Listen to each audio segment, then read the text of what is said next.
hora de olhar. Ali começou. Bom, pessoal, a gente vai estudar então a medula espinhal e a gente vai olhar aqui, né? Essa é uma imagem, né? Uma imagem esquemática, né, da medula espinhal. Desde lá o forame magno do osso occipital do crânio até aqui, ó, a região lombar da medula, até aqui, L2 da medula, da coluna, tá?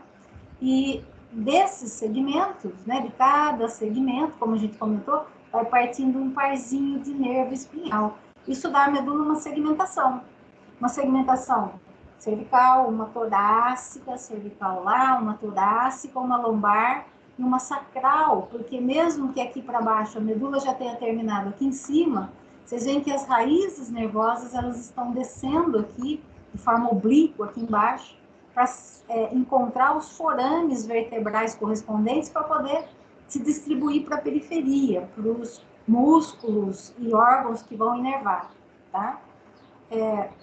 Nesse lado direito aqui, ó, eu coloquei para vocês uma técnica de imagem nova, recente, que é a tractotomia, tá? Também chamada de tomografia por tensor de difusão, por tensão de difusão, como queiram traduzir, tá? Como o nome diz,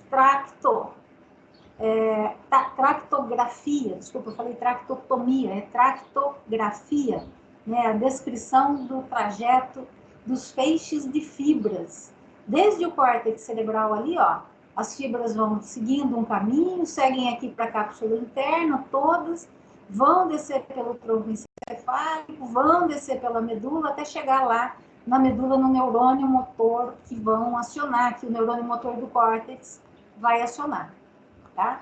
Então, esse exame de imagem aqui também a gente vê, ó, aqui é uma vista lateral, né, uma vista sagital, aqui é uma vista frontal, olha lá, neurônios corticais e os axônios dele.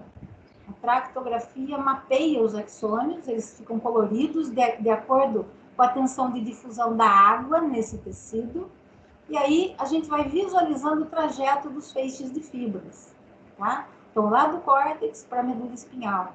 Tá? E aí a gente consegue, nesse tipo de exame, visualizar se eu tenho algum problema no trajeto da informação.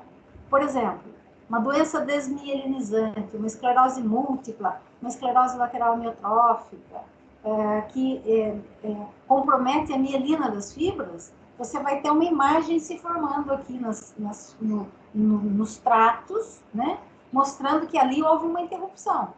Né? Então, é uma forma de diagnóstico, principalmente de alterações que comprometem a substância branca da medula e do encéfalo. Ok? Então, essa é uma técnica mais recente. Bom, então vamos lá rever a característica anatômica da medula espinhal. A medula espinhal, ela está localizada no canal medular, né, que é chamado de forame vertebral, é o forame entre o corpo da vértebra e as lâminas posteriores e laterais. E ela tem limites. O limite superior é o forame magno aqui do osso occipital do crânio. E o limite caudal, ou inferior, é a vértebra L2 da coluna, aqui, ó. Tá?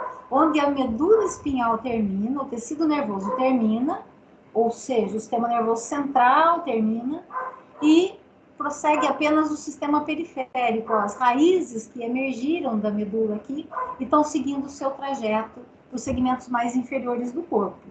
Tá?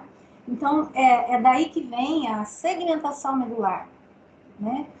A emergência de pares de nervos espinhais de cada segmento da medula, sendo que, no total, a gente tem 31 segmentos medulares, sendo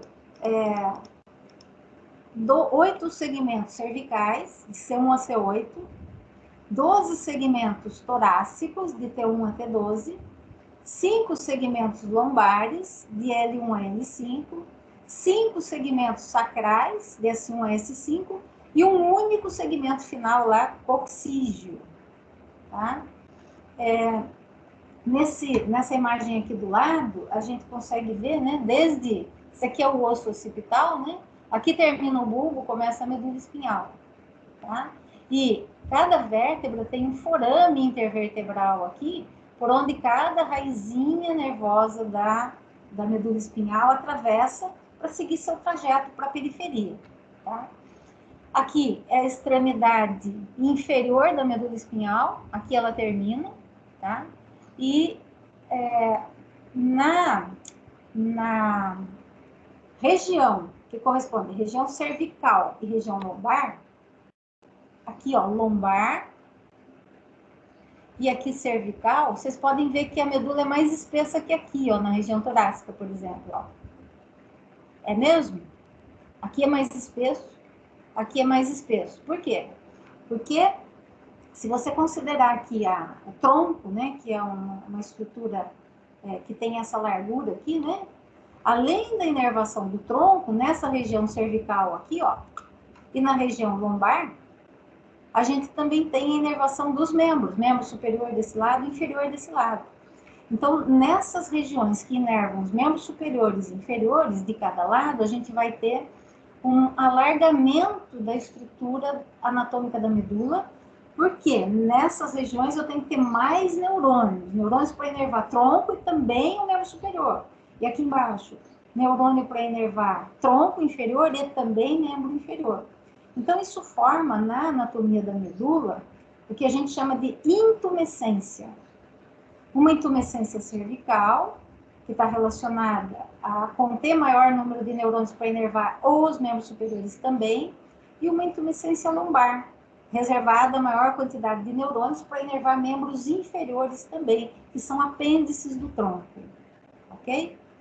Então, aí se forma a intumescência cervical e a intumescência lombar. A gente comentou que a medula espinhal, ela termina em L2, na vértebra L2 da coluna vertebral, né? A que se deve essa diferença de comprimento entre coluna vertebral e medula? Essa diferença de comprimento está relacionada ao ritmo de crescimento, que é diferente para o tecido ósseo, que constitui as vértebras da coluna, e para o tecido nervoso, que forma a medula espinhal, tá? O tecido ósseo tem um ritmo de crescimento mais acelerado a partir de um período aí intermediário da gestação, entre 4 meses e o nascimento. Então, até 4 meses de vida intrauterina, esse IU é intrauterino, a coluna vertebral e a medula espinhal crescem no mesmo ritmo, então as duas têm o mesmo tamanho. Isso significa que as raízes nervosas que deixam a medula, elas vão sair formando um ângulo reto com a medula, tá? Porque as duas estruturas são do mesmo tamanho, comprimento, né? A partir do 4º mês intrauterino, a coluna vertebral começa a acelerar o ritmo de crescimento, enquanto a medula mantém o seu ritmo anterior. E aí, o que acontece? A coluna vertebral vai ficar um pouco mais longa que a medula espinhal. Nessa situação aqui, as raízes, que antes saíam aqui formando ângulo de 90 graus com a medula, agora elas vão precisar descer um pouquinho para encontrar o forame das vértebras correspondentes. Então, ela tem uma ligação mais oblíqua aqui com a medula espinhal, a raiz nervosa. E quanto mais para baixo, mais distante fica o forame, mais longo, mais inclinada tem que ser a posição da raiz nervosa, tá? Bom, ao nascimento, o ritmo da coluna vertebral já superou bastante o da medula espinhal. E aí, então, maior fica a inclinação dessas raízes aqui, ó, de forma que elas se inserem de forma oblíqua na medula espinhal.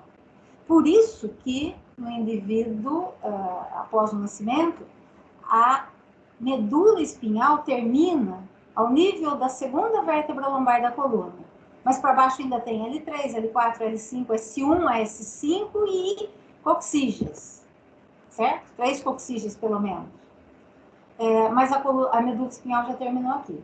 E o que tem aqui embaixo, então, dentro do canal vertebral? as raízes nervosas que estão descendo aqui, para encontrar os seus respectivos forames lá embaixo. De forma que aqui vai ficar um feixe de fibras nervosas que vão descer para procurar os seus forames correspondentes lá para baixo. Como a gente está vendo aqui, ó, aqui, nessa imagem, ó. Aqui a região da cauda equina, que a gente chama, por quê? Porque você tem um conjunto de raízes nervosas que lembram um rabo de cavalo aqui, né? A medula está lá para cima. Aqui você só está vendo raízes. E aqui, ó, é o osso sacral. O osso sacral também tem os forames sacrais pélvicos, por onde cada raiz sacral aqui vai passar.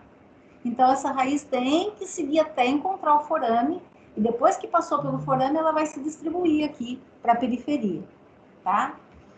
Bom, quando a gente olha a medula nesta vista lateral, aqui é um esquema da medula, né? A gente visualiza em verde aqui a porção cervical da medula, onde você vê que as raízes saem mais em ângulo reto com a medula. Aqui é a região torácica, já começou a inclinar um pouquinho para baixo.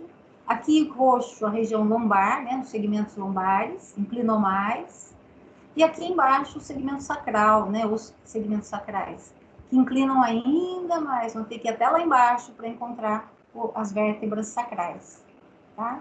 Então, isso forma, né, esse feixe de fibras nervosas, de raízes nervosas da medula espinhal, que abaixo de L2 da coluna está ocupando o espaço aqui do forame vertebral, nada mais é do que as raízes da cauda equina, tá?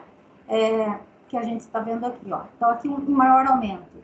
Quando a medula termina aqui, ó, no nível de L2 da coluna, ela termina formando, se estreitando e formando um cone.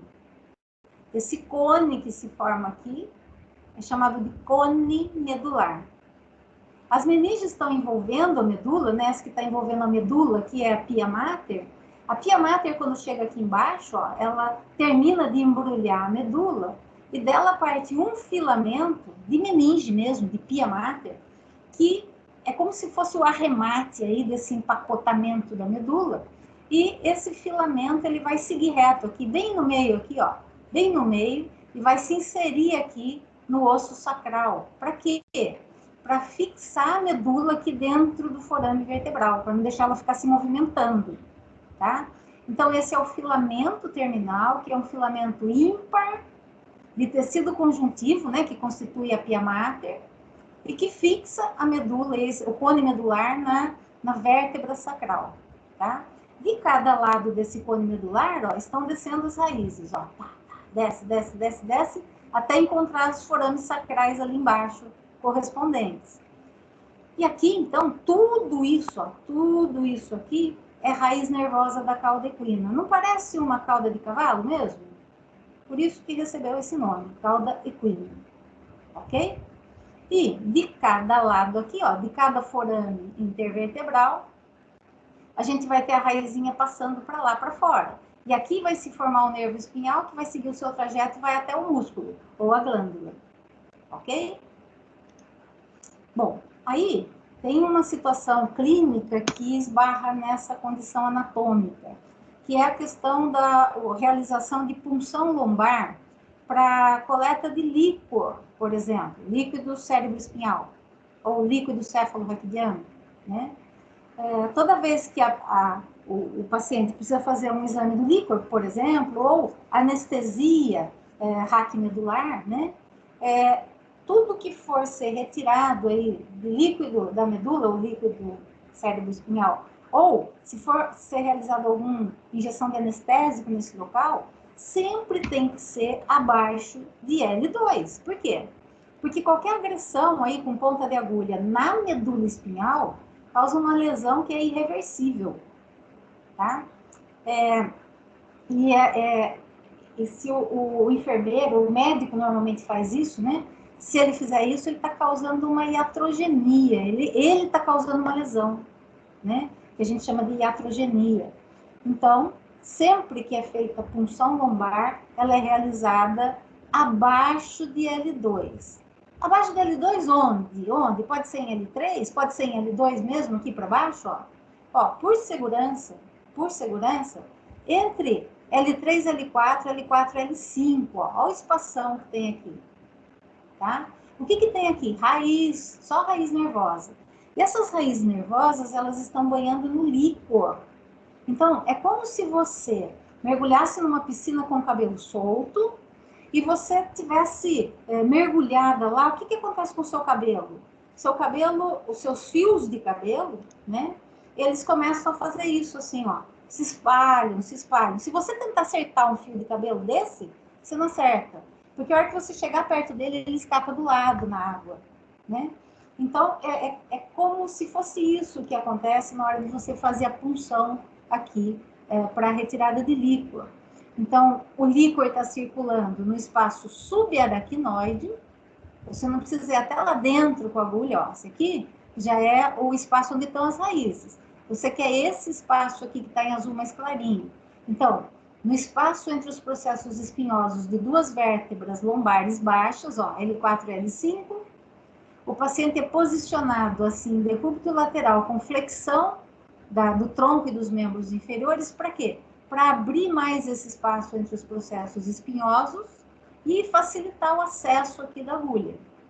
E aí, a agulha perfura a pele, perfura a camada de músculos, perfura a dura mater, perfura a aracnoide e pronto, a agulha está no espaço subaracnoide, onde você consegue retirar um pouquinho de líquor. Retirar líquor para quê? Para fazer duas coisas. Ou análise, cultura de células no líquor, para saber se existe alguma infecção e que tipo de bactéria está causando essa infecção, porque você pode retirar um pouquinho de líquor, botejar numa placa de cultura e colocar para crescer a bactéria, né? E saber depois qual a bactéria que está se formando aí. Normalmente se utilizam discos de antibióticos e antibióticos conhecidos, então eu sei que esse é um, esse é outro, esse é outro. No local onde a bactéria crescer, é porque ela é resistente àquele antibiótico, tá? E naquela que se formar um halo ao redor do pingo de líquor que você colocou, um halo que não deixa crescer bactéria ao redor daquele pingo de líquor, é o antibiótico que é mais efetivo para combater essa bactéria. E com base nisso, o clínico vai definir qual é o tipo de medicamento que ele vai indicar para tratar a meningite ou qualquer infecção que está se espalhando aí pelo líquor. Ok? Bom, então uma coisa é você retirar um pouquinho de líquor para fazer cultura de líquor e identificar o possível causador de uma infecção do sistema nervoso. Outra coisa que a gente pode fazer, que é também muito utilizado, é verificar qual é a pressão do líquor que está circulando no espaço subaracnoide. E aí se faz a mesma coisa, ó. Essa mesma agulhinha que entrou, ela traz um pouco de líquor para dentro deste tubo, tá? Aqui tem uma torneirinha. Esse líquor que chega aqui, ele esbarra aqui, dá de frente com uma coluna de água, numa proveta aqui, num recipiente de vidro com medidas, né? E essas medidas vão definir a pressão do líquor. Então, o líquor chega aqui e empurra essa coluna de água. Quanto que ele vai fazer subir essa coluna de água? Tá? Qual que é a pressão normal do líquor? Esse aqui está dando 15, tá vendo? 15 milímetros de água. Normalmente, dentro da normalidade, vai aqui de 15 até 20. Se ele estiver dentro dessa faixa aqui, se a hora que você deixou passar o líquor aqui, a coluna subiu até 20 aqui, significa que a pressão do seu líquor é suficiente para deslocar uma coluna de água de 20 milímetros. Não, milímetros de água, tá? Então, 20 é a pressão do seu líquor, tá? E ela está dentro da normalidade? Está. Até 20 está normal. Mas se você funciona aqui, o líquor entra e empurra lá para 25, 30, aí vai para cima, você já pode considerar que estamos diante de uma hipertensão intracraniana. Bom, peraí, eu estou falando de hipertensão intracraniana se eu estou tirando o líquor da medula, do espaço subaracnoide aí na coluna? Bom, é verdade, por quê? O mesmo líquor que circula, tem gente querendo entrar aqui, a Laura. O mesmo líquor que circula na medula espinhal, ele vai banhar o encéfalo todo. Ele é um contínuo. O espaço subaracnoide é contínuo, encéfalo e medula. Então, se a pressão do líquor ali onde você retirou na medula está aumentada, é porque a intracraniana também está. E isso está fazendo uma pressão sobre o nervoso, e se essa pressão subir muito, pode começar a causar disfunção neurológica. Tá? Aí entra o que fazer. Tem várias formas de cuidar dessa hipertensão. Depois nós vamos ver as formas de medida da hipertensão e formas de tratamento, tá? E aí o tratamento vai ser realizado. Nessa imagem aqui, a gente ainda vê, ó, o tubinho de ensaio aqui, onde a gente pode abrir um pouco mais a torneirinha e deixar passar o líquor para cá para fazer a cultura do líquor, tá? Então, essa característica estrutural anatômica é fundamental na hora da prática de coleta de líquor, por exemplo, ou de injeção raquimedular, anestesia, né? Tudo bem, pessoal?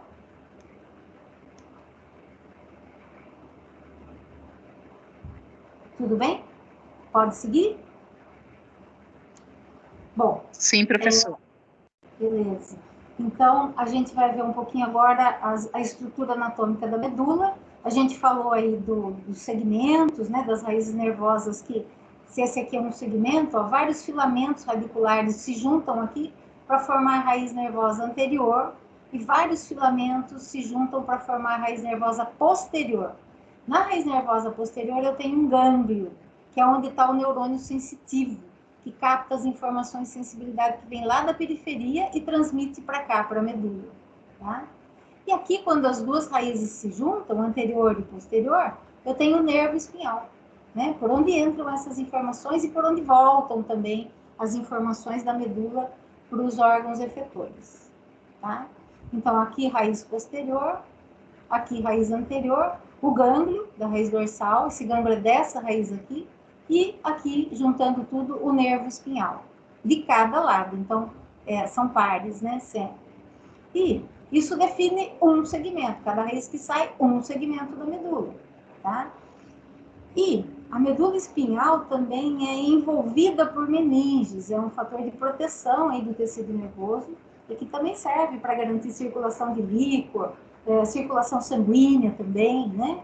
Então, existem membranas conjuntivas revestindo a medula espinhal externamente, e essas membranas são as mesmas que revestem o encéfalo. Então, revestindo medula e encéfalo, aderida à medula espinhal está a pia mater, é uma meninge, tecido conjuntivo. É meninge bem fininha, mais interna, tá? Sobre ela, tem mais uma, que é chamada de aracnoide. Tá vendo esses filamentozinhos clarinhos aqui, grudando o aracnoide na pia mater? Tá vendo? Não parece teia de aranha? Ó, parece uma teinha de aranha. Então, por isso essa meninge foi chamada de aracnoide, tá? E por fora tem mais uma meninge, que é a mais espessa, que é a dura mater. Entre cada uma delas, ó, entre a pia mater e a aracnoide, existe um espaço aqui, virtual, mas existe um espaço. Tá? Nesse espaço circula o líquido cérebro espinhal. Tá? Por isso que para fazer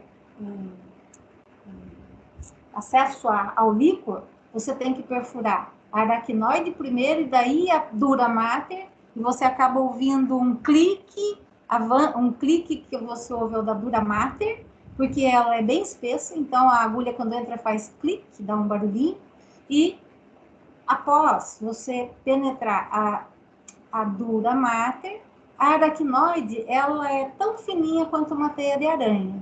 Então, escutou o clique, avança 1 milímetro aí, um pouquinho só para dentro, você já está no espaço subaracnoide, tá? E Entre elas, então, existem espaços. Esse é o espaço subaracnoide, onde circula o líquor. Entre a dura mater e a aracnoide, tem um espaço chamado espaço subdural, que é esse aqui, ó. Aqui a gente encontra vasos sanguíneos, tá? E aqui é a dura mater, e por fora aqui vem a vértebra da coluna, certo? Então, entre essa dura mater e a vértebra da coluna que vem por cima, a gente tem o espaço extradural. Extradural, tá para fora da dura mater. Entre a dura mater e a parede da vértebra da coluna, certo? Laura não está conseguindo entrar aqui. Já autorizei 2 vezes. Aí, agora foi. Bom, então esses são os componentes da medula e os seus envoltórios. Agora nós vamos mostrar um pouco mais de detalhes. Na verdade, ó, nessa imagem aqui, dá para ver melhor que a aracnoide é quase transparente, tá vendo? E a dura mater é bem espessa. E a pia mater é essa que tá coladinha aqui, ó, coladinha aqui na medula, tá? Bem fininha.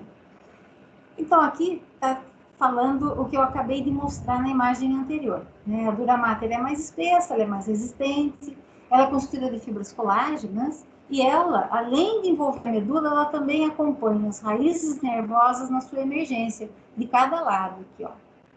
Tá? E também acompanha a caldequina, depois a gente vai ver lá na próxima imagem. E essa dura mater, ela vai embrulhando a medula até terminar lá no segmento sacral, no segundo segmento sacral lá da coluna, da medula, desculpe, que é onde ela forma o saco dural. Ela também afunila, forma um cone e forma o saco dural. Tá? A aracnoide aqui, né, justaposta à dura mater, ela é um emaranhado de trabéculas, né, bem fininha, delicada, e lembra uma teia de aranha, daí vem o seu nome, né? E a pia mater, que é essa daqui, que é a mais delicada, mais interna, e quando a medula espinhal termina lá no cone medular, lembra que eu mostrei agora há pouco? A pia mater, o arremate dela continua reto até o osso sacral, formando o filamento terminal que fixa a medula lá no osso sacral. Ok? Bom, aqui a gente tem o saco dural, ó. Esse daqui é o osso sacral, segmento sacral 1, segmento sacral 2, ó. Segundo sacral. Aqui nessa região, a dura mater se fecha num cone aqui, ó, também, e forma o que a gente chama de saco dural. Aqui dentro tá cheio de líquor, certo? E de raízes nervosas. E aqui para baixo, ó, a dura mater também vem abraçando a emergência das raízes todas, ó. E aqui tá saindo a raiz sacral. Ok? Então, aqui a gente encontra a raiz nervosa posterior à anterior, né, dorsal ou ventral também, e aqui o gânglio da raiz posterior. E aqui tá aparecendo, ó, o filamento terminal sozinho, ó, sozinho, retinho aqui, fixando a medula no osso sacral. Tá? E esse S2 aqui é a raiz do segmento S2 da medula. Quem mais quer entrar? Rafaela. Aí deu certo. Oh, perdi a tela do Teams, pessoal. Só um segundinho. Eu quero minimizar, senão eu não vejo quem está pedindo para entrar. Ok? Agora eu vou compartilhar de novo aí.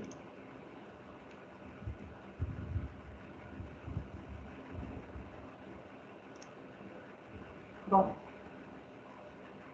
Entrou aí?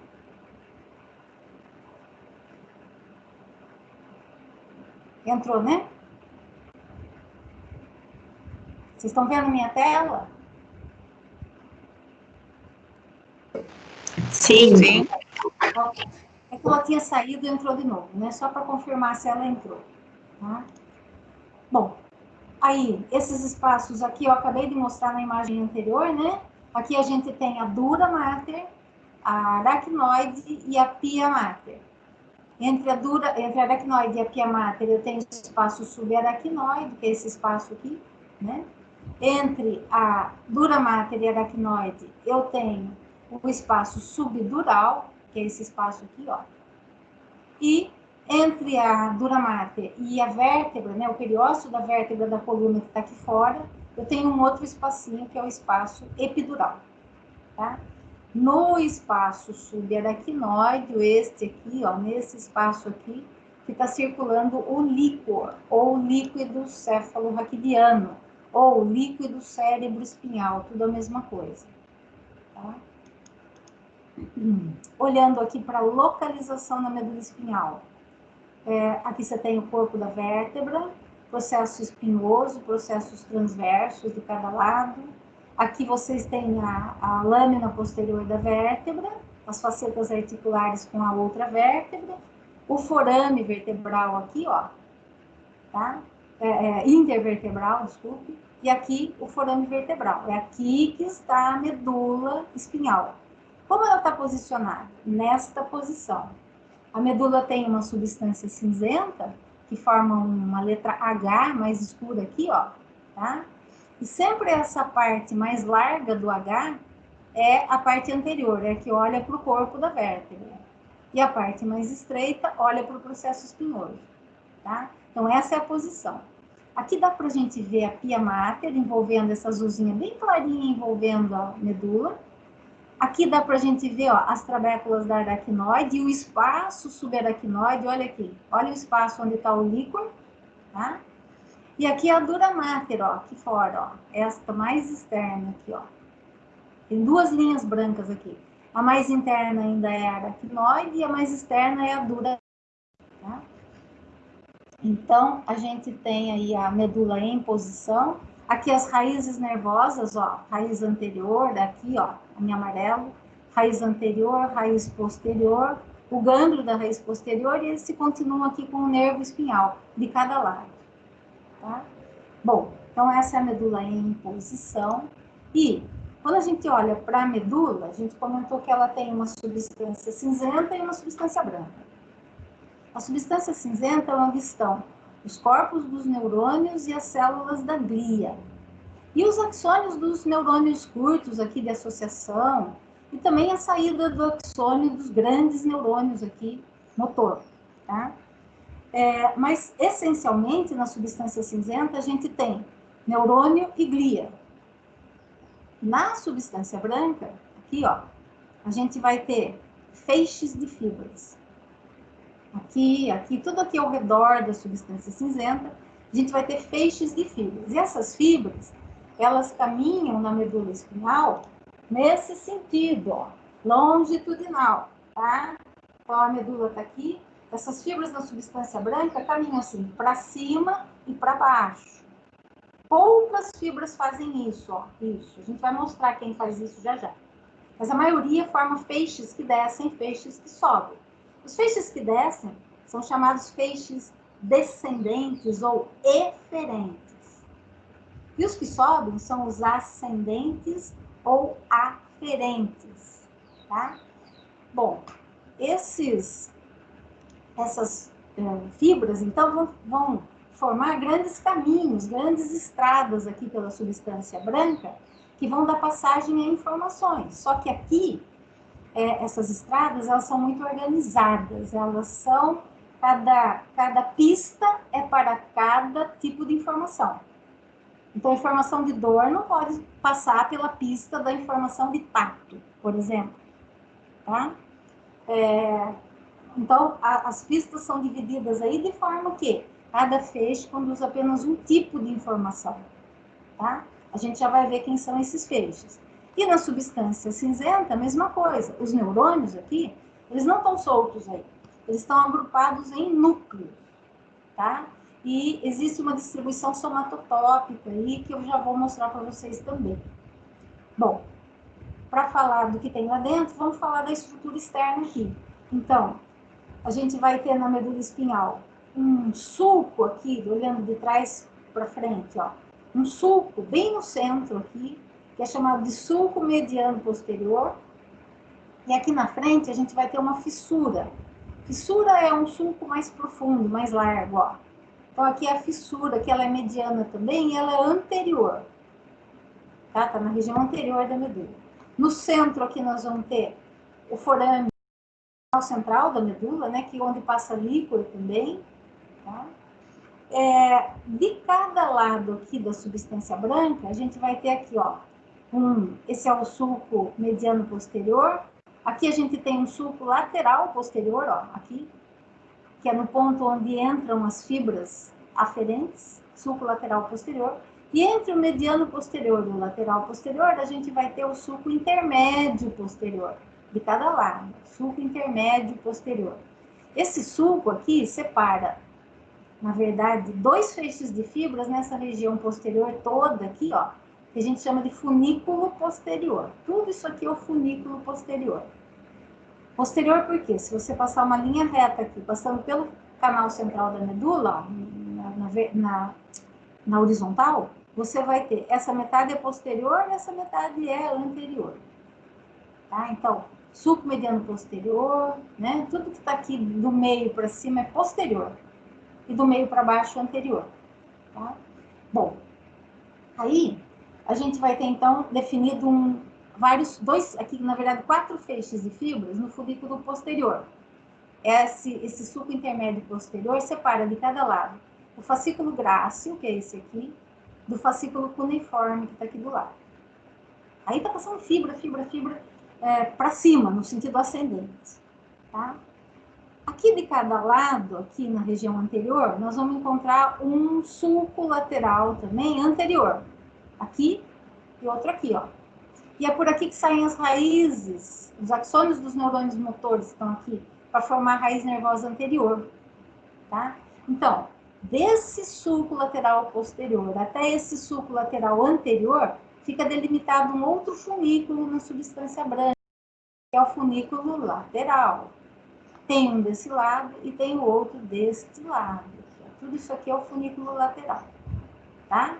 E o que sobrou? Sobrou entre os dois sulcos laterais anteriores, sobrou todo esse espaço aqui, ó, que é o funículo anterior.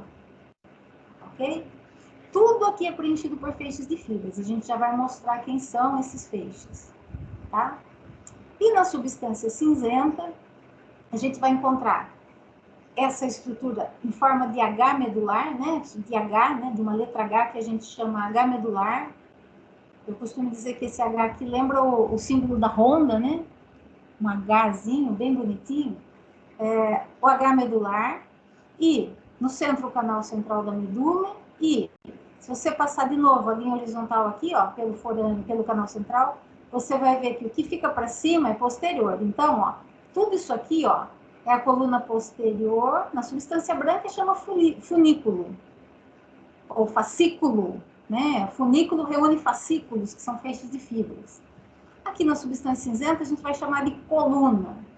Coluna posterior, coluna posterior do outro lado.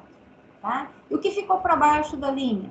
Coluna anterior, que é a parte mais larga do H. Tá? Tudo isso. E o que ficou aqui saltadinho para fora? Isso aqui, ó. Isso aqui é coluna lateral, dos dois lados. Só que essas colunas laterais, elas não estão presentes em todos os segmentos medulares. Na medula, apenas nos segmentos T1, torácica 1, até a lombar segunda. T1 a L2. Só nessa região. Nos segmentos cervicais não tem essa coluna lateral. Tá? E nos segmentos sacrais, S2, S3 e S4 apenas, que eu vou encontrar essas colunas laterais. Por quê?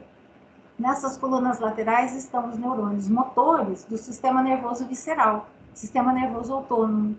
Então, essa é a localização das células do sistema nervoso autônomo, por isso tem que ter uma coluna para eles. Tá? Tudo bem até aqui, pessoal? Eu vou pedir licença para vocês 1 minuto, porque eu esqueci minha garrafinha de água. Eu preciso pegar, porque está secando a garganta. Dá 1 minutinho para mim? Licença. Ele com este dia rápido mostrado. Você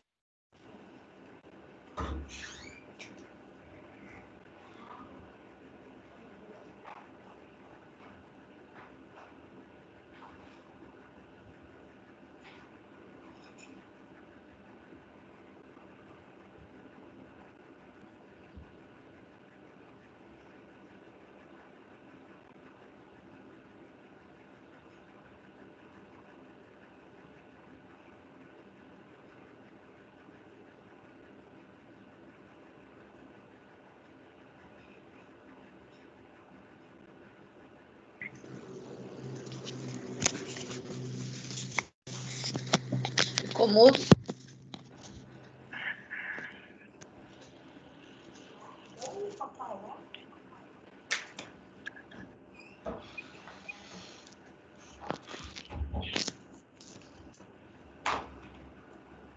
Pronto, cheguei. Bom. Pessoal, tranquilo até aqui? Fique agora para o número que... Não ouvi. Tranquilo até aqui? Sim. Soluções criativas.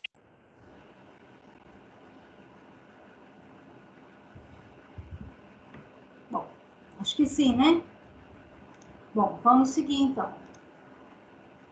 Essa daqui é só para vocês verem que a imagem anterior era um esquema, e na imagem que estou vendo agora é uma imagem, é um corte real de medula, tá? É um corte de medula espinhal, um corte transversal, onde a gente consegue ver a divisão entre substância branca e substância cinzenta. O H medular é exatamente assim, ó, parecido com aquele do esquema.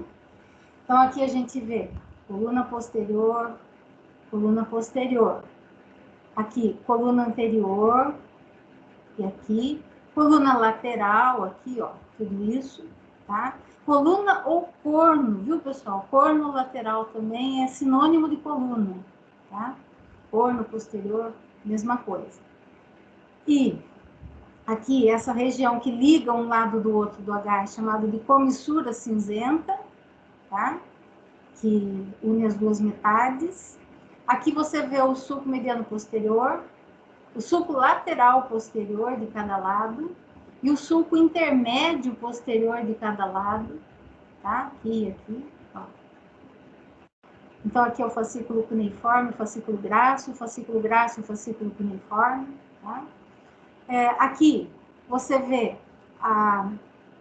de onde saem as raízes anteriores, aqui, ó. Aqui é o sulco lateral anterior, aqui é o outro, tá? Estão vendo essas linhazinhas aqui, ó, passando para cá, ó, aqui, ó, branquinhas, saindo do H e indo para a substância branca? Essas aqui são os axônios dos neurônios que estão aqui dentro, ó, que estão convergindo para cá para formar a raiz nervosa anterior e seguir lá para a periferia, tá? Aqui a fissura mediana anterior, funículo posterior, tudo isso, funículo lateral de cada lado, e o funículo anterior aqui de cada lado, ok? E aqui já são as raízes nervosas aí, ó, seguindo para formar a raiz anterior, ó, os filamentos que vão formar a raiz anterior. Tudo bem, pessoal? Bom, então, agora vamos olhar aqui. Lembram? Alguém quer falar? Não, né? Tá tudo bem. Acho que tem algum microfone aberto, acho que é da Marta, né? Isso aí.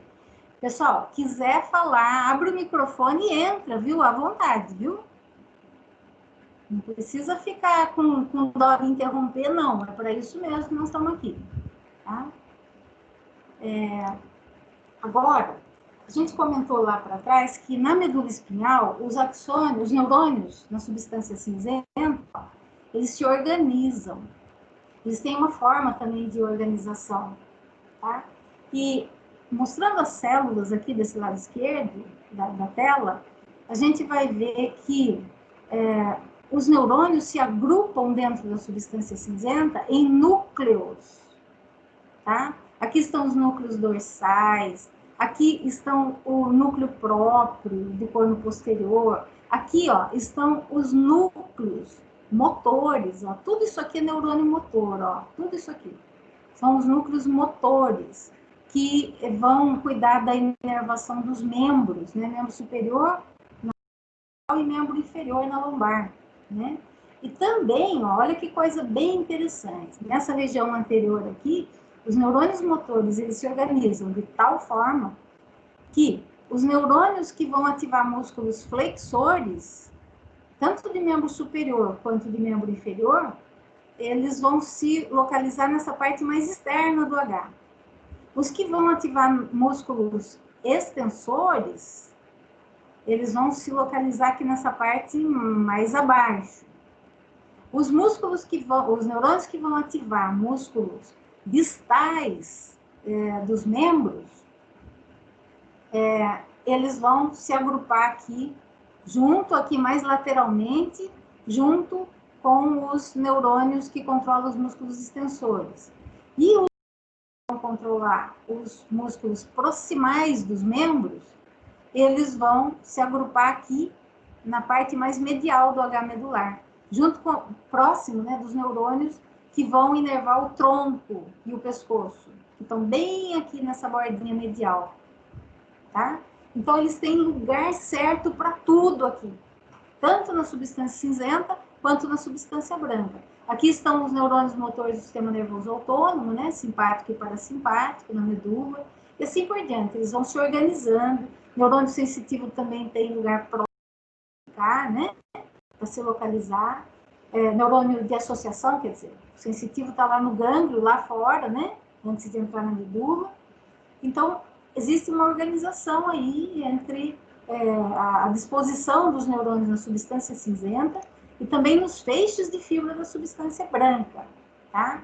Esses feixes de fibra da substância branca, eles são conhecidos como tractos ou fascículos. Tá vendo o que eu falei? Tractografia é a descrição do trajeto dos feixes de fibras, tá? Isso é substância branca. Só vai ver substância branca, porque é só lá que tem fibra passando sozinha, tá? Então, aqui nessa imagem, a gente tem, de cada metade da medula aqui, a gente vai tratar de um assunto. Então, nós vamos olhar nesse slide só o lado esquerdo aqui, tá? No próximo slide, a gente só vai olhar o lado direito. Mas lembra que aqui, os feixes de fibras, eles são pares. Então, eu vou falar desse lado aqui, mas esse aqui é idem, tá? Eu vou falar desse feixe, mas aqui é o mesmo feixe, só que do outro lado. Tá? E aí, a gente tem aqui no funículo posterior, que é tudo isso, ó. Lembram que a gente falou? Aqui tem um sulco intermédio posterior que separa fascículo grácil para cá e fascículo cuneiforme para cá. Grácil e cuneiforme. Tá? Bom, esses feixes de fibras são feixes de fibras aferentes, então vão levar informação da periferia lá para o tálamo e para o córtex cerebral para interpretar a sensação, tá? E aí, as informações, como tudo é organizado aqui, informações que sobem pelo fascículo grácil estão entrando lá do membro inferior daquele mesmo lado e do tronco inferior. Informações de sensibilidade que entram no membro superior daquele mesmo lado e no tronco, na porção superior do tronco, sobem para o tálamo pelo fascículo cuneiforme aqui do lado. Então, é tudo arrumadinho aí, tá? Nada de bagunça. Né? E que tipo de informação esses dois feixes conduzem? O grácil e o cuneiforme. O mesmo tipo de informação, só que de lugares diferentes do corpo, como a gente acabou de falar. Tá? Então, a informação que passa por aí é de propriocepção consciente. O que é isso? A gente chama de sinestesia. A capacidade de a gente perceber, ó, sem olhar, ó, que movimento que eu estou fazendo. Eu consigo saber, com o olho fechado, eu consigo descrever meu movimento para vocês. Porque eu tenho percepção do movimento da parte do meu corpo.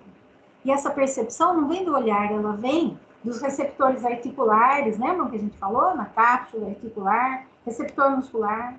Isso me informa o que está acontecendo lá no meu músculo sem que eu esteja olhando. A gente chama isso de propriocepção, a capacidade de perceber características internas do nosso corpo, sem ter que olhar. Tá? Então, eu consigo saber que grau, que ângulo que está a minha articulação, sem olhar. Tá? Isso é dado pela capacidade proprioceptiva, que é conduzida aqui pelos fascículos grácil e cuneiforme, tá? Que a gente chama de sinestesia. Estesia está relacionado à sensação, cine de movimento. Então, a sensação do movimento articular. Tá?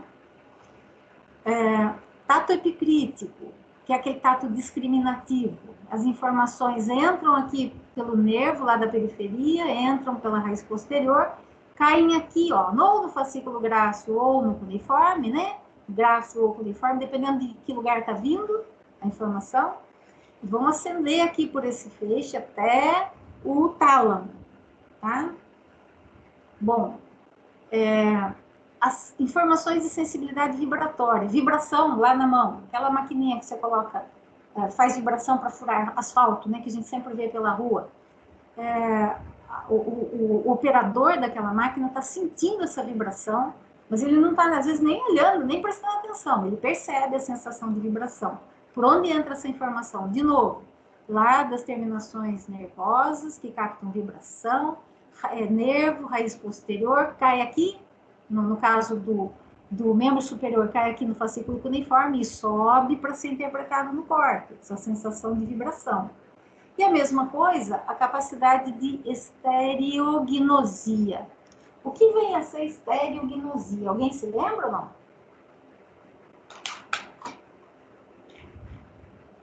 Alguém se lembra? Não, professora. Eita, vocês não estão com muito sono aí, não, né, pessoal? Nada de sono aí, não, né? Se tiver com sono, me avisa, eu faço um cafezinho para nós aí. Viu? Sensação de estereognosia é quando eu pego aqui, ó. Eu tô olhando o que eu vou pegar, mas vocês vão entender o que eu tô falando. Alguém coloca um objeto na minha mão e eu não vi. E se eu ficar fazendo assim, ó, com os olhos fechados, se eu ficar fazendo assim, vocês estão me vendo aí? Com o olho fechado, se eu ficar tateando esse objeto... Não, professora. Oi? Não estamos vendo o que você está fazendo. Ó. Aqui. Tá vendo o que é isso? Não está mostrando a senhora, não. O que vocês não estão conseguindo ver? Não está mostrando o que você está fazendo. Eu perguntei por isso mesmo, porque acho que eu estava... agora vocês estão vendo? O que é isso? Não. Não? Não. Ainda não. Então, peraí, eu vou... Tá tudo preto. Peraí, tá tudo o quê? Tá tudo preto a tela. Parou de compartilhar, perdão. É isso, então. Acho que eu bati em alguma coisa aqui. Ou o Teams faz isso. Espera que eu vou compartilhar de novo. Ou eu bati em algum lugar aqui e ele tirou, ou ele caiu sozinho. Agora eu vou voltar a compartilhar. Eu abri a minha tela para eu ver se vocês estão me vendo. Se o que eu estou mostrando está aparecendo. Então, aqui, ó, volta aqui. Eu quero compartilhar. O slide está aparecendo, professor, é a sua imagem que não aparece. A minha imagem? Volta lá, então. A minha câmera está aberta. Agora eu fechei, agora abri. Para mim, ela está aparecendo. Para vocês, não? Para a gente está preto. Tá preto? Faz tempo? Só pequenininha. Isso, e pequenininha aqui embaixo, ó, embaixo. Vocês estão vendo? Tô vendo. Tá. Pequenininha então, assim. Tá, pequenininha assim. Se vocês, ó, eu quero que vocês vejam o slide, se vocês quiserem me ver maior aí na tela, só agora que eu vou mostrar aqui um movimento, vocês clicam lá nos 3 pontinhos dessa tela preta, lá em cima, ó, tem 3 pontinhos, ó, aqui. Mais ações. E aparece lá, tela inteira. Você clica lá e eu vou aparecer inteira na sua tela. Acho. Veja se deu certo.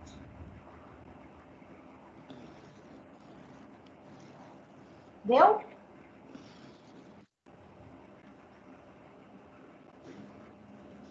Não tem essa opção no meu, não. Não tem? Ai. Vocês estão vendo aqui onde eu tô? Ó, tô mostrando na minha tela, ó. Ou não? Agora, a senhora, de novo. Ó, tá me vendo de novo, né? Tá. Bom, então, ó, eu vou minimizar aqui para eu poder mostrar a imagem. Agora vocês estão vendo o slide lá atrás, né? Sim. Isso. Então, ó, eu quero explicar para vocês o que é estereognosia. Voltei a minha carinha aqui no meio da tela, tá? Estereognosia, ó, vocês estão vendo isso aqui? Está na minha mão? Não dá para ver, senhora. Você não está me vendo? Não. Não, Agora a não gente tá está mostrando vendo mais. a tela aqui. A tela Agora só do... estou vendo a bolinha azul só. Tá piscando, mas é a bolinha azul. Será que está dando? Porque aqui, ó, os meus sinais aqui estão dizendo que está tudo em ordem, sinal de internet, minha câmera está ligada. Eu vou fazer uma coisa. Tá vendo esse fundo de tela meu aí, colorido? Sim. Eu vou tirar ele para ver se é ele que está atrapalhando, tá? Só um minuto. Vocês vão ver o fundo de tela real agora. Fundo de tela real para gente. Fundo de tela real para gente dar aula em casa é o quarto da gente, né? Normalmente, onde tem silêncio, né? Tá me vendo agora? Agora eu tô vendo. Eu acho que é Mas aquele. pequenininha. É, pequenininho. Tá? E o que Isso. eu tenho na minha mão? O que eu tenho na minha mão, vocês estão vendo agora, ó? Caneta. Isso, tá bom. É isso que eu quero só. Ó, agora vocês vão ver assim. Eu não sei o que eu tenho na mão. Eu estava assim, olhando para trás, alguém veio e pôs isso na minha mão. E aí, ó, eu vou ter que ver se vocês estão, se eu estou na posição que vocês enxergam aqui. Mas para todos os efeitos, eu estou de olho fechado, tá? Aí eu pego isso que está na minha mão, eu vou fazer isso, ó. Eu vou tentar tatear o que eu tenho na mão para saber se eu consigo identificar o formato disso, porque eu não estou olhando, tá? Eu não estou vendo o que eu tenho na mão. Então, eu tateio e vou perceber que ela tem uma superfície lisa, mas que é sextavada. Ela tem várias facetas. Aí, numa das extremidades, ela tem uma ponta cônica. Na outra extremidade, eu percebo que ela é lisa, mas ela é reta, ela não é cônica, tá? Ela é cilíndrica, tá? Eu estou vendo aqui pela minha mão que é um objeto cilíndrico com a superfície sextavada. Que imagem que eu tenho gravado desta informação tátil na minha memória? Eu tenho imagem gravada de caneta. Então, alguém põe isso na minha mão, eu não vi, eu falo, é uma caneta, rápido. Porque eu percebo aqui pelo tato e identifico o objeto. Tá? Então, a gente diz que essa capacidade... Deixa eu admitir a Laura aqui de novo, ela está com dificuldade para entrar. A gente diz que essa capacidade de identificar objetos através do tato, pela forma, pelo tamanho, pela textura do objeto, é chamada de capacidade de estereognosia. Tá? Capacidade de reconhecer um objeto pelo tamanho, pelo formato, pela textura, através do tato. E esse tato é um tato discriminativo. É um tato fino, senão eu não consigo identificar, tá? Então, isso é estereognosia, tá? E, ó, tato epicrítico, ó, tato discriminativo me auxilia nessa percepção. Todas essas informações são transmitidas aqui pelo fascículo grácil e cuneiforme lá para o tálamo, lá para o córtex, para eu conseguir identificar, reconhecer o objeto. Ok? Através da sensação tátil. Bom, então esse é o funículo posterior, constituído pelo fascículo grácil e o cuneiforme de cada lado. É esse tipo de informação que eles conduzem. Tá? E, logo aqui abaixo, eu tenho dois feixinhos azuis irmãos, ó.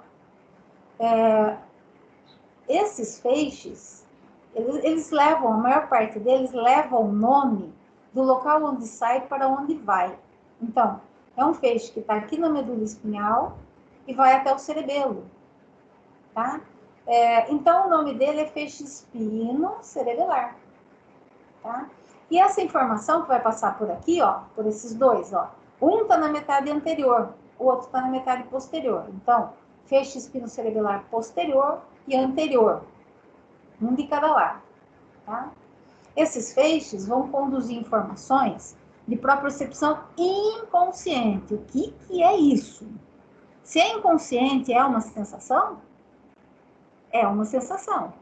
Mas, lembram que a gente falou aqui, ó, em cima, propriocepção consciente?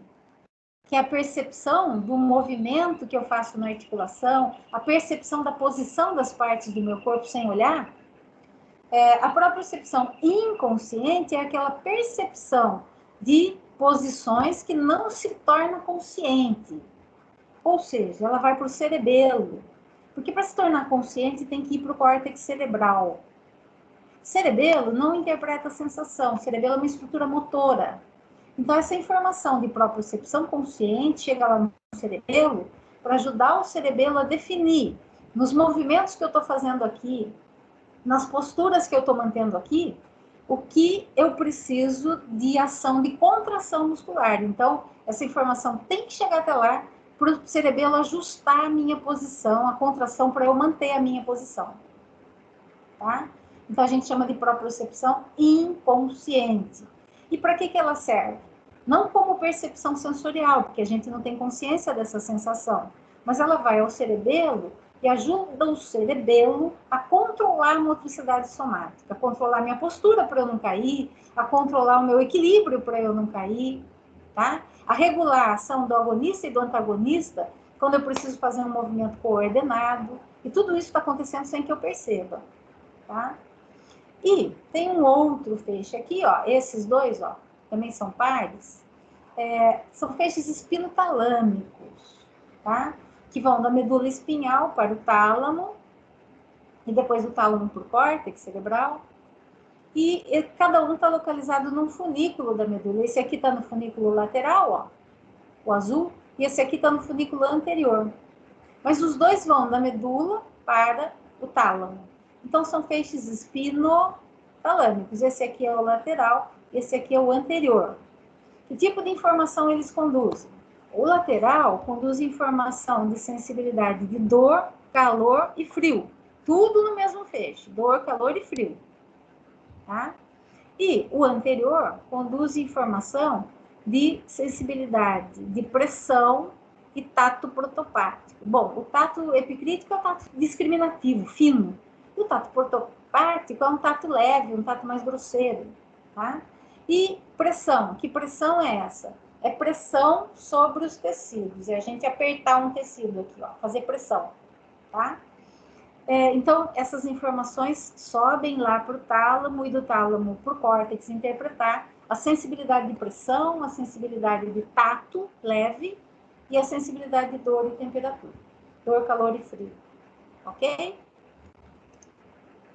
Nessa imagem, a gente vai olhar só essa parte do lado direito, só os vermelhos do lado direito, tá?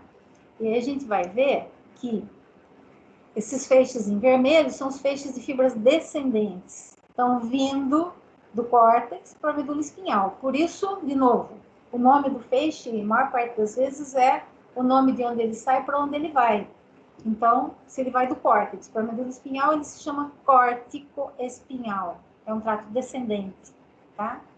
E o feixe córtico espinhal,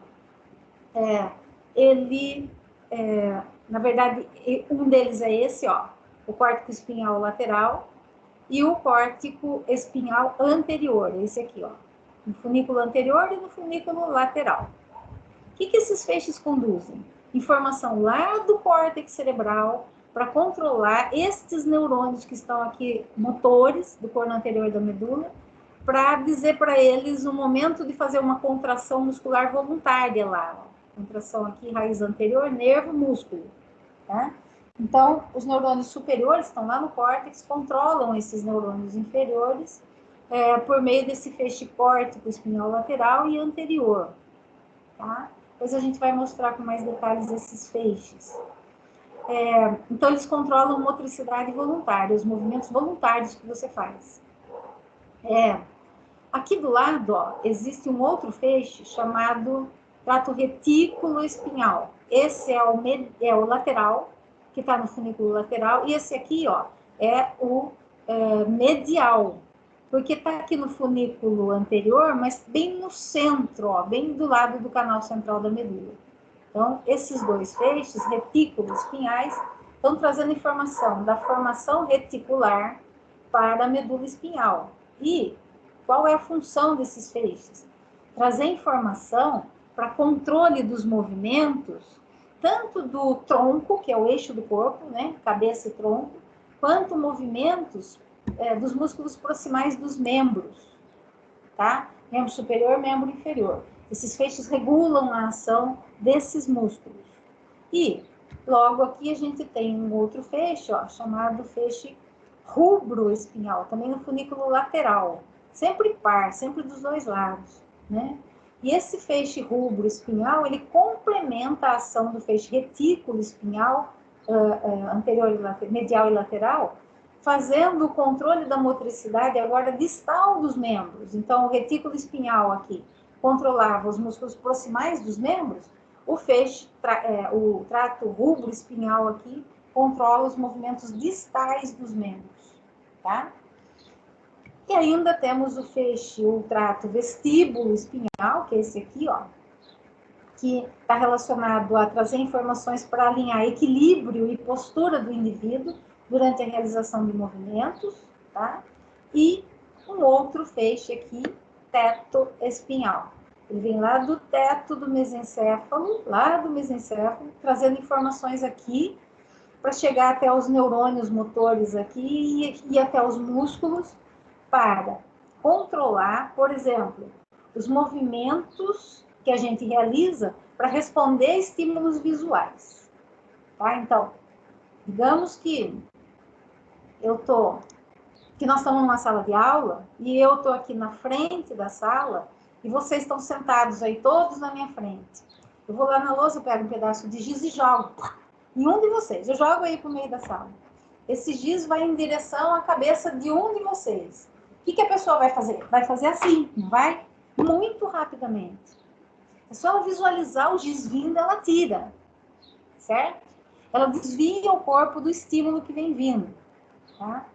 Essas respostas rápidas, elas são mediadas aqui pelo feixe teto espinhal, tá? Então, ele regula os movimentos que a gente faz em resposta a estímulos visuais. Um objeto voando na minha direção, eu tenho que me proteger. Ou eu vou fazer assim e vou tirar ao mesmo tempo, eu vou tentar me proteger, tá? Então, isso é regulado por esse feixe de fibras teto espinhal. Tudo bem até aí, pessoal?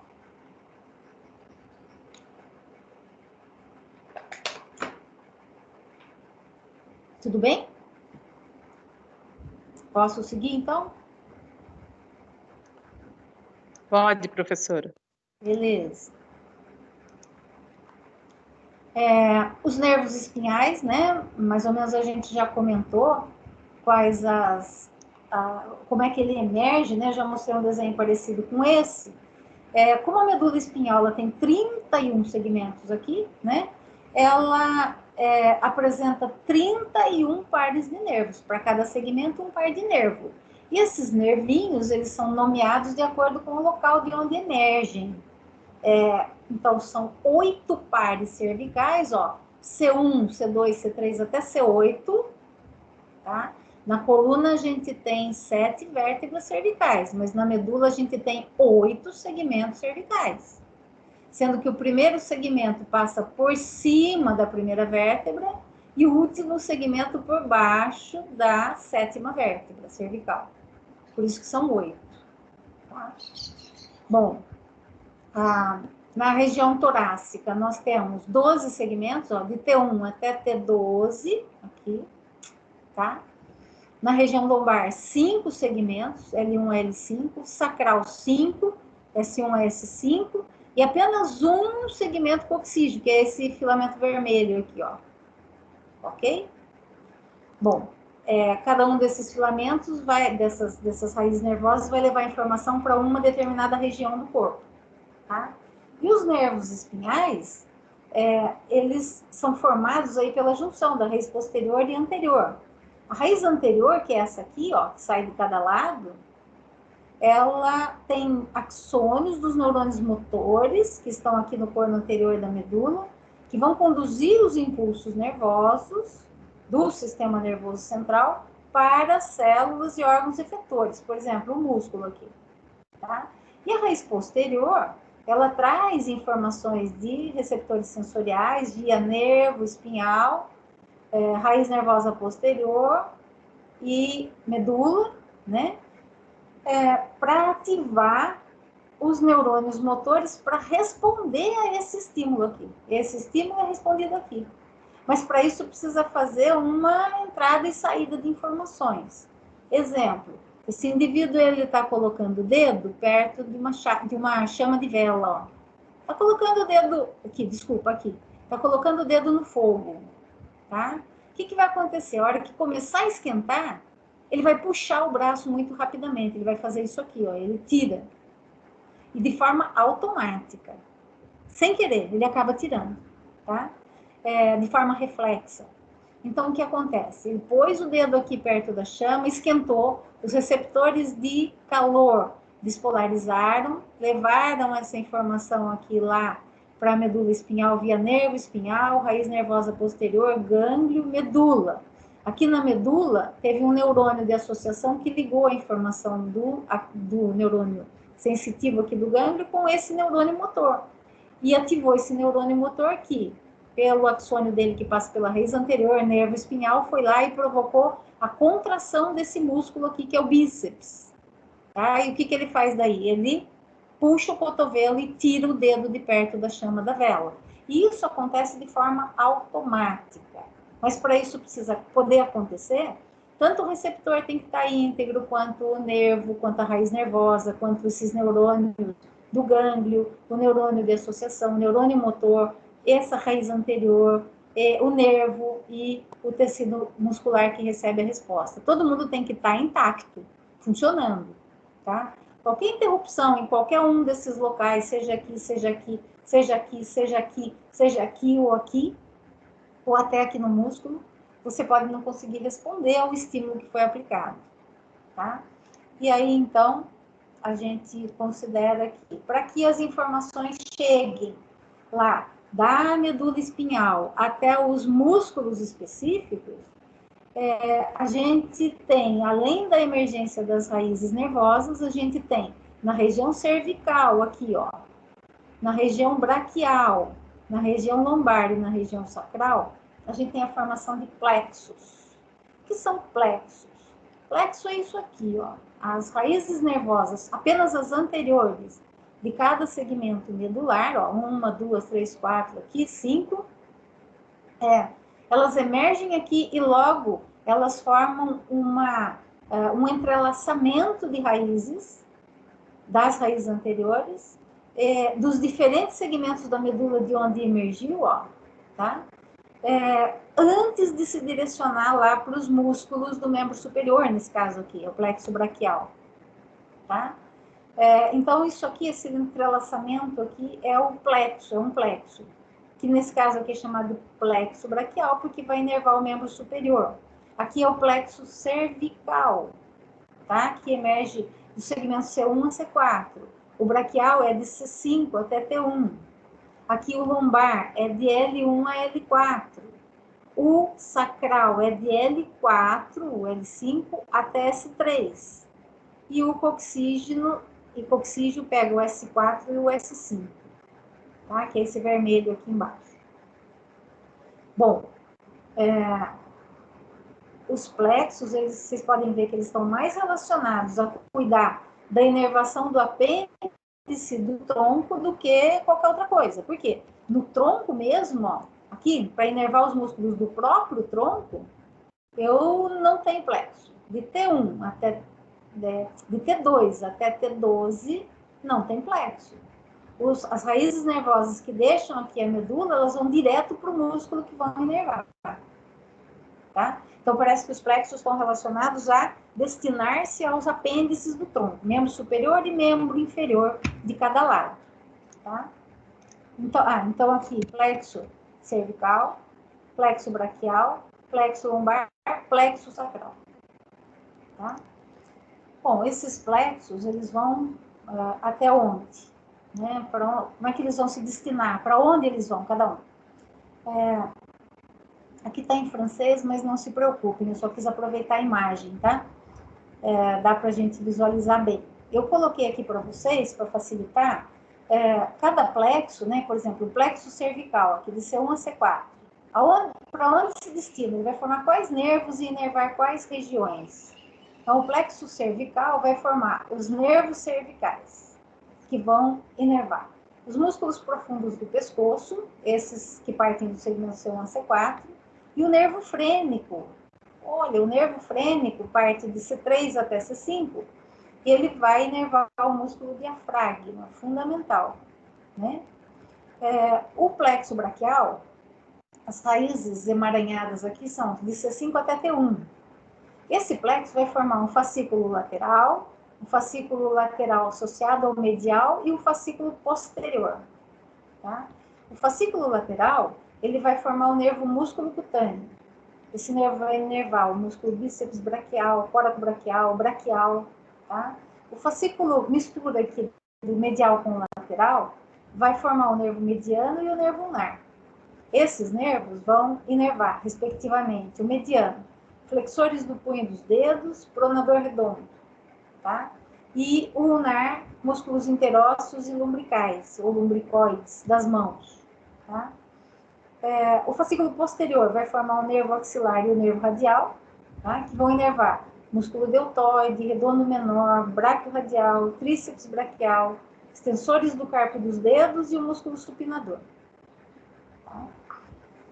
Bom, a região torácica não tem plexo, tá? Então os nervos aqui são todos os nervos intercostais, 1 a 12, e eles vão inervar diretamente os músculos que suprem os espaços entre as costelas de 1 a 12, tá? Só isso.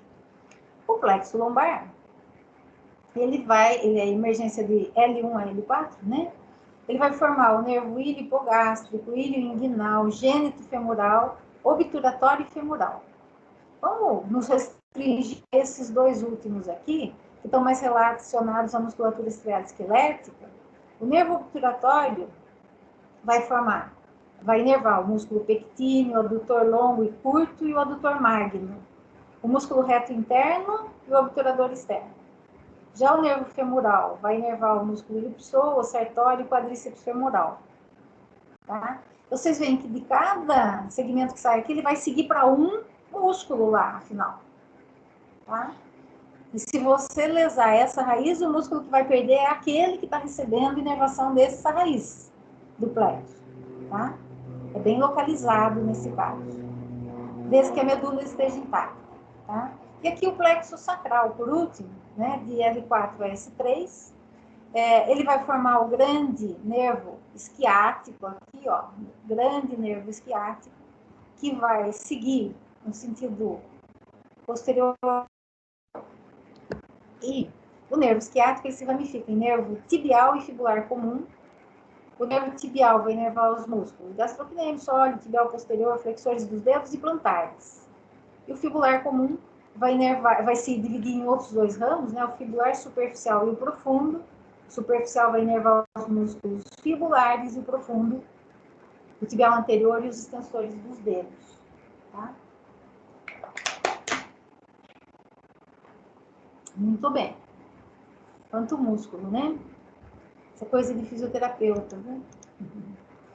Bom, aí em seguida, né, já que a gente viu toda a estrutura da substância branca e cinzenta da medula e os receptores sensoriais, né, terminações sensoriais, terminações motoras, é possível pensar nos reflexos e no arco reflexo. Tá?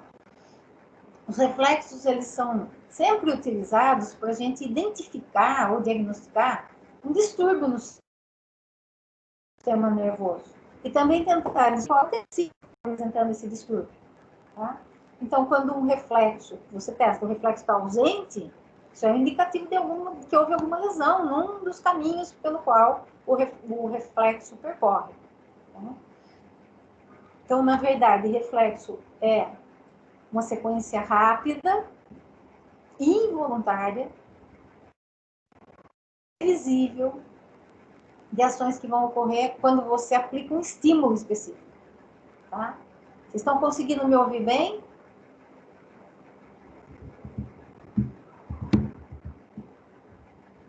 Sim? Não está falhando? Não, tá ok. Ok. Eu estou tudo bem. Beleza. Se quiser fazer pergunta, eu tô louca para ouvir uma pergunta aqui, hein? Ó, então, vamos ver aqui. O que a gente precisa para ter um reflexo, né? Para o reflexo acontecer? A gente precisa de um receptor sensorial aqui, sensitivo, que está lá no músculo, que é o fuso neuromuscular, certo? Vamos falar do reflexo patelar. Eu vou percutir o tendão patelar aqui e vou ver a resposta acontecer, tá? O que eu preciso para ver a resposta acontecer? Eu preciso que o músculo tenha um receptor sensorial, que é o fuso neuromuscular, funcionando normal, tá? Que essa fibra aqui do fuso neuromuscular, que é a fibra aferente, leve a informação até o neurônio sensitivo no gânglio, que é o neurônio pseudonipolar aqui, né? E que esse neurônio esteja intacto para receber essa informação. E essas fibras aqui também, dentro do nervo.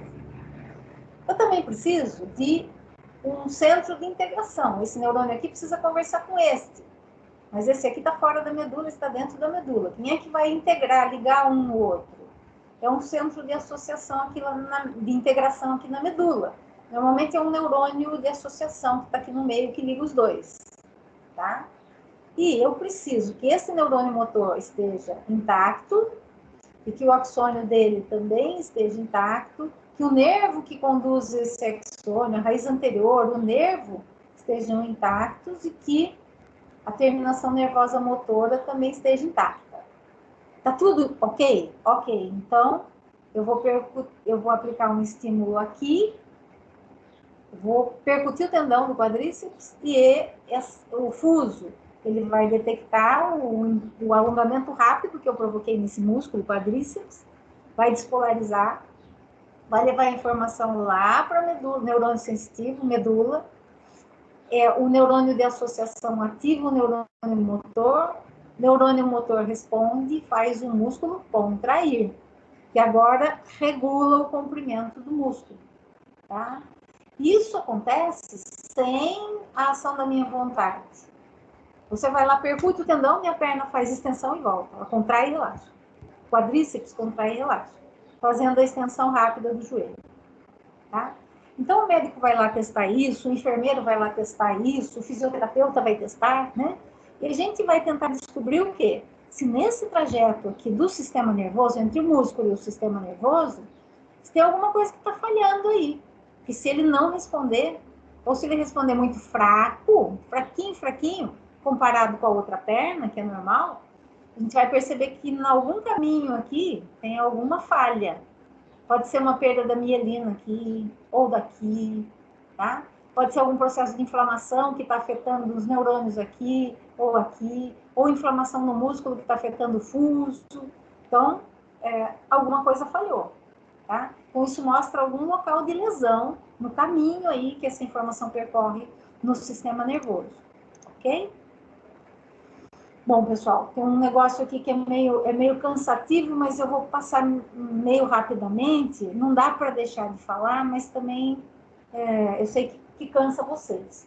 Que é o trajeto das vias, as vias aferentes. Lembram que a gente falou? O estímulo entra lá na periferia, ó, daqui do receptor, entra na medula espinhal. Para onde ele vai? Para eu perceber o que está acontecendo aqui. Ele tem que ir lá para o tálamo e do tálamo para o córtex. No córtex tem uma área chamada área somestésica que identifica as sensações que estão acontecendo lá na periferia. Reconhece as sensações. Deixa eu ver quem está querendo entrar aqui. Fernando.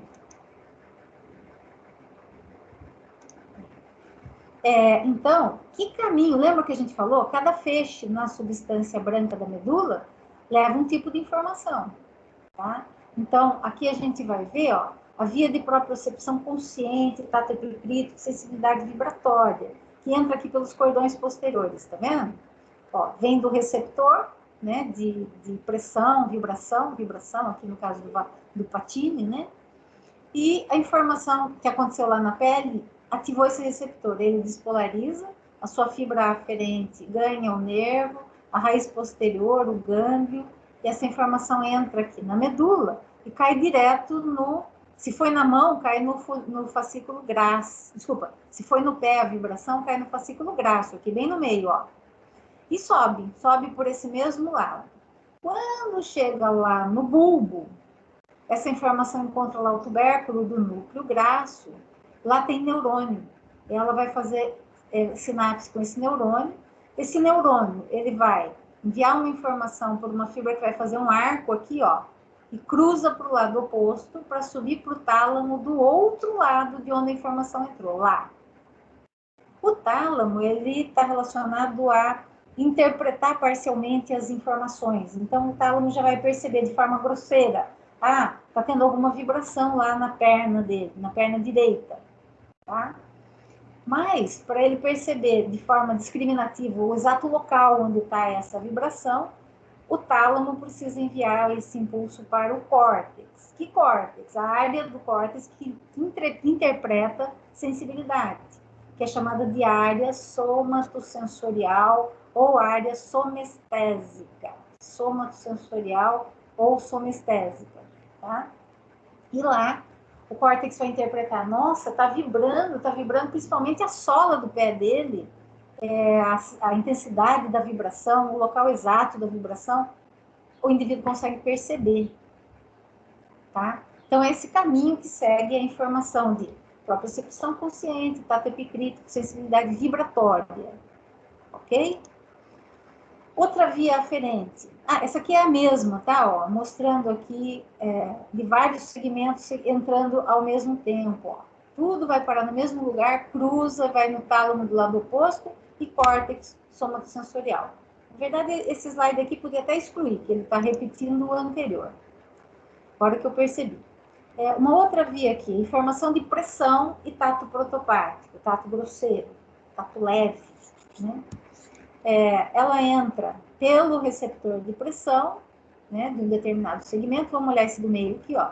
Entra pelo receptor de pressão, segue pelo nervo, raiz posterior, gânglio, cai aqui na medula, né, e vai ascender, na verdade ela vai entrar aqui, vai ganhar, vai cruzar a substância cinzenta aqui, ó, pelo meio, e vai cair nesse feixe espino talâmico anterior aqui, ó, do lado oposto. Ela entra e já cruza para o lado oposto. E vai subir reto agora, reto, até o tálamo, tá? Já cruzou, hein? A outra que nós vimos de propriocepção consciente, ela entrava e não cruzava lá em cima. Essa daqui, ó, entrou, já cruzou pelo feixe espinotalâmico anterior. Essa também, ó, tudo igual. Sobe tudo pelo mesmo feixe, tá? E vai ao tálamo. O tálamo começa a interpretar, e para interpretar de forma mais precisa, ele manda para o córtex somatosensorial. Tudo bem? Esse é o caminho da informação. Por que isso é importante? Eu quero ter uma lesão medular só numa metade aqui da medula, que a gente chama de hemissecção medular. A gente vai falar dela depois. Será que ele vai perder todas as sensações nas duas pernas? Será que ele vai perder o movimento nas duas pernas? Então, tem que pensar, né? Porque para entender isso, eu tenho que conhecer qual é o caminho que a informação percorre aqui. E se a lesão está aqui, só numa metade, pode ser que as informações que entram pela outra metade que está íntegra consigam passar, ou não. Tá? Então, depois a gente vai estudar isso com mais detalhes. Tá? Informação de dor e temperatura, dor, calor e frio.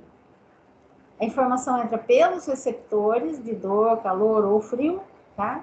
E nervo espinhal, raiz posterior do gânglio, medula, cruza a medula aqui no feixe espinotalâmico lateral, já entrou e já cruzou também, né? Ó, entrou, já cruzou para o lado oposto. Cai aqui no funículo lateral, no feixe espinotalâmico lateral, e sobe por esse mesmo feixe, ó, pela medula, lá seguindo a ponte, o bulbo, a ponte, o mesencéfalo e tálamo. O tálamo já começa a interpretar de forma grosseira e também envia para o córtex para que a interpretação seja mais precisa. Então, esse é o caminho que a informação segue. Vejam que cada informação segue um caminho diferente, tá? A via do nervo trigêmeo, né? Dor de dente, dor de cabeça, né? A via do nervo trigêmeo, esse aqui é o nervo trigêmeo, ele se conecta à ponte, e os núcleos aqui dentro do trigêmeo são os núcleos onde estão os corpos de neurônios que recebem essa informação e levam para o tálamo e para o córtex, tá? Então, essa informação da dor de cabeça e dor de dente entra pelo nervo trigêmeo, que está lá na cabeça, né? Então, entra por aqui, neurônio do gânglio, ó, sensitivo no gânglio, entra na ponte, ganha esse feixe aqui, ó, tá? E sobe, passa pelo tronco encefálico, sobe tálamo. O tálamo já começa a interpretar a sensação de dor de forma meio grosseira, mas manda lá para a área da face do dente, lá no córtex cerebral, para ele interpretar de forma mais precisa, tá? Então, essa é a via trigeminal. Então, todas essas que a gente mostrou são vias aferentes. São informações que vão da medula para o córtex somatosensorial ou do tronco encefálico para o córtex somatosensorial, como é o caso da via trigeminal, tá? Mas existem as vias eferentes, as que descem levando informação lá para a medula, que vão controlar o quê? Movimento, seja ele voluntário ou automático, involuntário, tá? E ajudam a controlar a postura corporal também. Bom, existem duas vias, né? Uma chamada de via piramidal e a outra chamada de via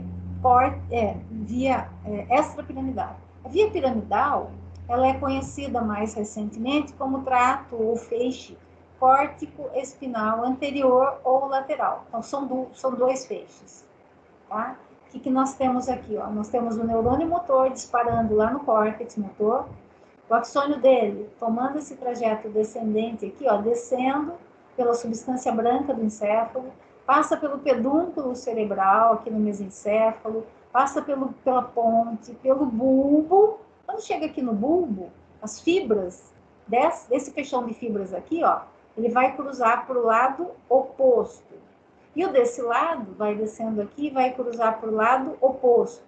Faz um cruzamento em X ali, no bulbo, num local chamado decussação das pirâmides, tá? Então, a informação motora que sai desse hemisfério aqui vai controlar aquele outro lado do corpo. Esse é o feixe córtico espinhal lateral, que tem de 85% a 90% das fibras que descem do córtex para a medula. Então, de 85% a 90% das fibras, as fibras cruzam aqui na decussação das pirâmides no bulbo e descem pelo feixe córtico espinhal lateral, lá no funículo lateral do lado oposto. E vão entrar aqui nos neurônios motores, vão regular esses neurônios, para que eles possam mandar informação para os músculos, tá? Mas existe também 10 a 15% das fibras motoras que vão descer, olha aqui desse lado, ó, pontilhado, vão descer do córtex motor pelo mesmo caminho até aqui, ó, cápsula interna, o pedúnculo cerebral, a ponte, o bulbo. Quando chega aqui no bulbo, onde tem o cruzamento das pirâmides, a informação não cruza, ela desce reto, ó, desce reto. E chega aqui na medula, do mesmo lado de onde ela surgiu, aqui. E o que acontece? A hora que ela entra aqui na medula, ela cruza para o lado oposto e vai controlar o neurônio motor do lado oposto, tá? Então, a gente pode dizer que o hemisfério direito controla o lado esquerdo e o esquerdo controla o lado direito do corpo, porque se a informação não cruza na decussação das pirâmides pelo feixe córtico espinhal lateral, ela cruza no feixe córtico espinhal anterior, ela cruza lá na própria medula. Então, é sempre cruzada o controle motor. Ok? Tudo bem, pessoal? Muito chato isso aí?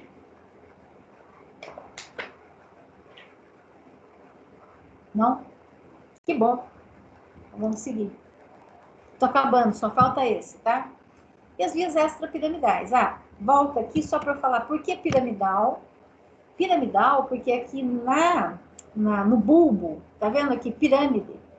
Essas duas faixinhas aqui, ó, essa porção anterior do bulbo, são duas pirâmides. Essa pirâmide é um feixão de fibras, tá? E essas fibras do feixe córtex espinhal passam por aí, e por aí cruzam para o lado oposto, tá? Então, como a maior parte das fibras cruza aí, esse feixe foi chamado de feixe piramidal. Só por isso, tá? Ou feixe córtex espinhal lateral e anterior, tá? O outro feixe, aqueles fibras que não cruzam aqui no bulbo, não cruzam aqui na decussação das pirâmides, é chamado de via extrapiramidal, passa por fora das pirâmides e não cruza, tá? Passa por trás, na verdade, porque a pirâmide fica bem aqui na frente, né? Os feixes extrapiramidais, as fibras descem lá por trás. E esses feixes são, ó, o feixe trato teto espinhal, trato ou feixe, mesma coisa, viu, gente? Trato teto espinhal, que vem lá do teto do mesencéfalo, deixa eu ver aqui, aqui, ó, aqui o teto do mesencéfalo, ó, aqui tem um núcleo, tem um neurônio, cujo axônio está descendo reto aqui, ó, indo lá para esse feixe aqui da medula, que é o feixe teto espinhal, lembra que fica aqui? E daqui o axônio entra na substância cinzenta e controla esse neurônio motor aqui, que vai levar informação para o músculo, tá? Bom, esse é o feixe teto espinhal, e aqui a gente tem os feixes retículo espinhais, ó. Retículo espinhal pontino, retículo espinhal, aqui é medular, aqui retículo espinhal mesencefálico, tá? Do mesencéfalo. Então, essas informações vêm da formação reticular, da ponte do mesencéfalo, às vezes do bulbo também, e descem para a medula espinhal. Para controlar os neurônios da medula espinhal, a maior ação é sobre os neurônios que vão controlar a musculatura extensora dos membros, tá? Os extensores do corpo, membros inferiores, superiores e tronco, tá? Então, esses feixes vão ativar o tônus muscular desses músculos, ok? Então, descem por esse caminho, por aquele feixe retículo espinhal. Tá? Em relação ainda à medula, para a gente concluir, existem diferentes níveis de lesão medular. E cada nível de lesão deixa uma sequela característica, né? Dependendo do local onde está a lesão, existem patologias, por exemplo, ó, que afetam só o funículo posterior. E aí, então, esse indivíduo vai apresentar, e é só o funículo posterior na região lombar da medula, só. O que vai acontecer? O indivíduo vai apresentar alterações, normalmente da região da cintura para baixo, mas elas são específicas. Será que ele perde toda a sensibilidade, toda a motricidade? Ou aqui, no caso, aqui é uma lesão transversal da medula espinhal. Então, do nível onde foi lesado para baixo, o indivíduo perde tudo, tá? Toda a informação, tanto sensorial quanto motora, que foi seccionado aqui. Nenhuma informação do córtex passa para controlar as porções inferiores à lesão, apesar de lá embaixo não estar lesado, a medula, tá? Então, seccionou nesse nível, você perde a função sensorial, motora, daqui para baixo. Todas as sensações, ó.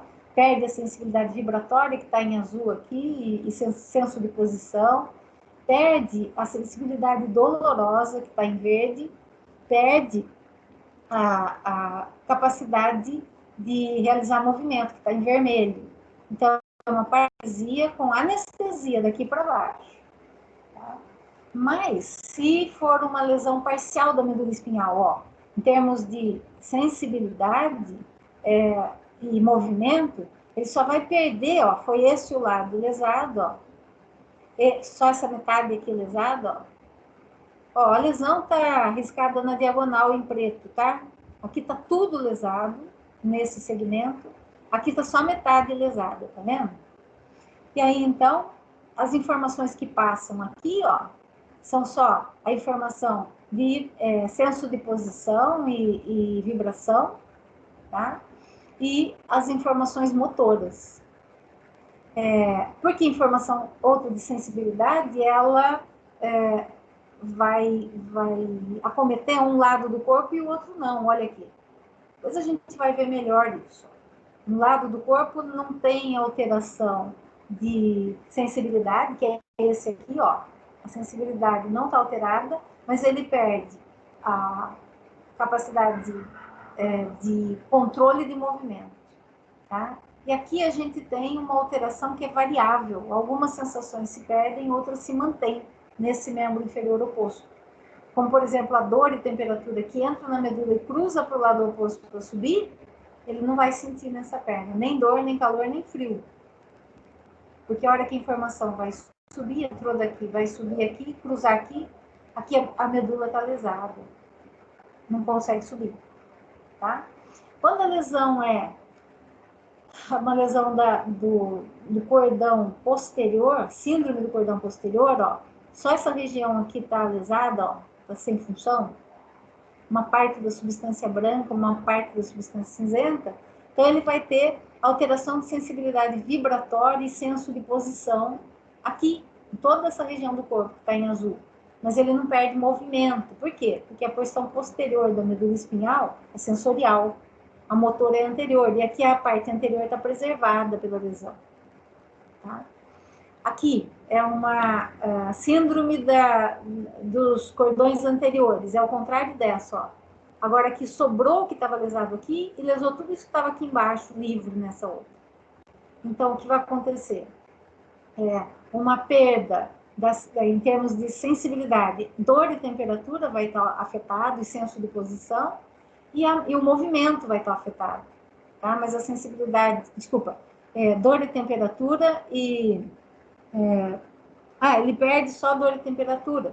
E o movimento também ele perde, tá? Nessa região. Por quê? Porque os neurônios motores aqui estão afetados e os feixes de fibras motores que vão trazer a informação do córtex lá em cima para baixo, para controlar tudo isso aqui, estão interrompidos também pela lesão.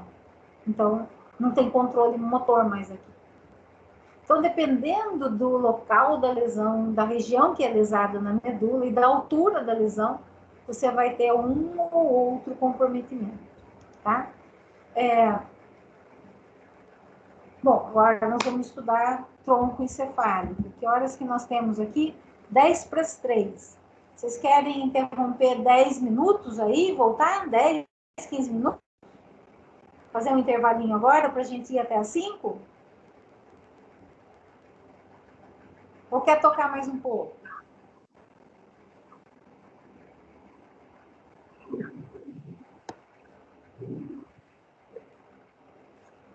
O que vocês acham, pessoal?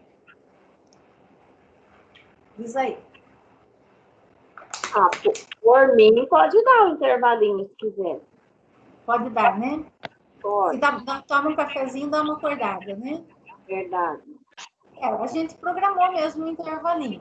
Se vocês quiserem, pode ser agora. Acho que está meio no meio do caminho, né? Então, pessoal, 15 minutos, tá bom? Sim. Então, nós vamos fazer assim. São 14h52, a gente volta às 13h07, tudo bem? Ok. Eu vou parar de gravar a aula, por favor. Quando a gente voltar do intervalo, me lembra de gravar, começar a gravar de